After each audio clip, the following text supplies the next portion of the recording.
โอเคขั้นตอนทำเอ็ดเนาะเขาก็เข้าเว็บไซต์เลยแล้วก็พิมพ์คำว่า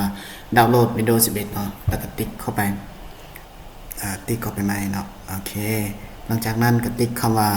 ดาวน์โหลดอยู่รุมเนาะสร้างปฏิชันติดตั้งเนาะติ๊กเข้าไปเลยดาวน์โหลดไฟล์เนาะหลังจากดาวน์โหลดแล้วติ๊กเข้ามา yes หลังจากที่เราเปิดเนาะ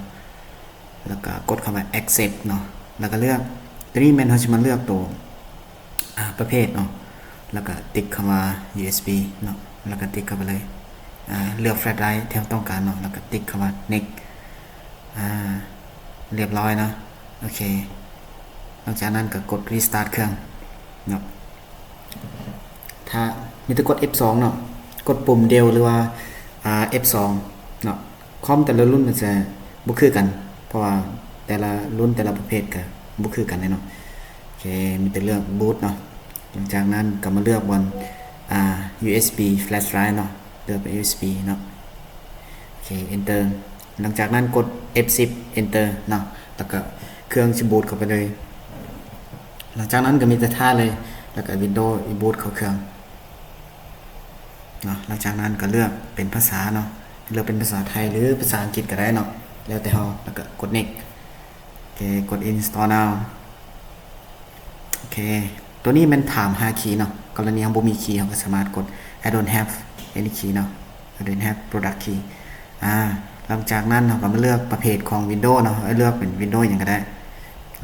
เนาะมันจะมี Home Hot Pro Pro N เนาะเราเลือกเป็น Pro ก็ได้หรือว่า Home ก็ได้เนาะอันนี้เลือกเป็น Home กด Next แล้วก็กด Accept เนาะเพื่อยังทำเงื่อนไขแล้วก็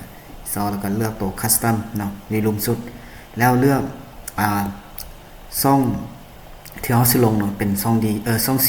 ที่เราเลือกไว้เนาะว่าก่อนเราลง Windows เราต้องมาเลือกแล้วก็กด Delete เนาะแล้วก็ delete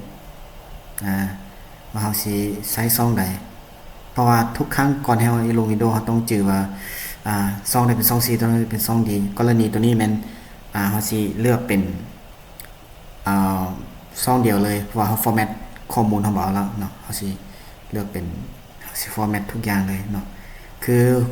การแบ่งช่องเนาะ1 กิกเท่ากับ 1024 เมกะไบต์เนาะ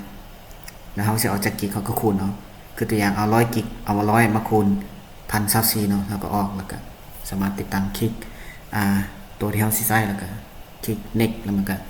เข้าขั้นตอนลงวิดีโอเลยคลิปนี้อธิบายนิดนึงเนาะ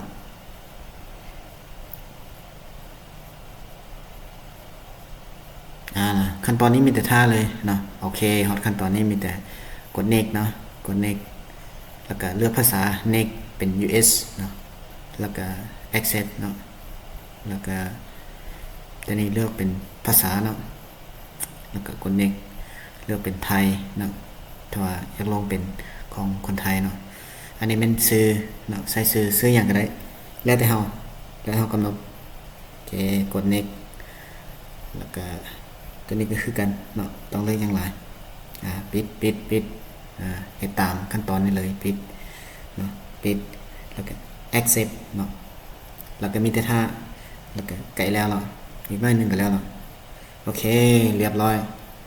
สำหรับการติดตั้ง Windows 11ก็มีแต่สำนี้เนาะกับบ่ได้มียุ่งยากหลายบ่มีขั้นตอนอย่างซับซ้อนนะง่ายๆไวๆเนาะอันนี้เป็นคลิปเล่นเนาะหลังจากนั้นก็ไปปรับค่าอย่างต่างๆตั้งค่าภาษาตั้งเวลาเนาะตั้งประเภทของคีย์บอร์ดอย่างต่างๆเนาะ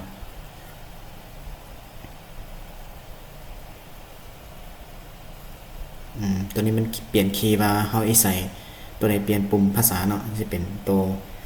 วนอนบ่หรือว่ากด Windows Space บ่อันนี้ก็แล้วแต่เนาะโอเค